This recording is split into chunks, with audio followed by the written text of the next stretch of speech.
புதுச்சேரியில் விஷவாயு தாக்கி 3 பேர் உயிரிழந்த விவகாரத்தில் யார் தவறு செய்திருந்தாலும் உரிய நடவடிக்கை எடுக்கப்படும் என துணைநிலை ஆளுநர் CP ராதாகிருஷ்ணன் தெரிவித்துள்ளார்.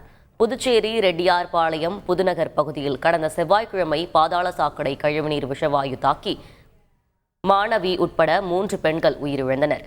உயிரிழந்தவர்களின் குடும்பங்களுக்கு துணைநிலை ஆளுநர் CP ராதாகிருஷ்ணன் ஆறுதல் தெரிவித்தார். ஒரு விபத்து நடந்து விட்டது. 3 இன்னுயிர்களை இழந்து விட்டோம். அதிலிருந்து நாம் கற்றுக்கொண்ட பாடத்தை இனி ஒரு முறை இது போன்ற ஒரு விபத்து நடக்கக்கூடாது என்பதற்கு அடிப்படையாக இருக்க வேண்டும் என்கின்ற எண்ணத்தில்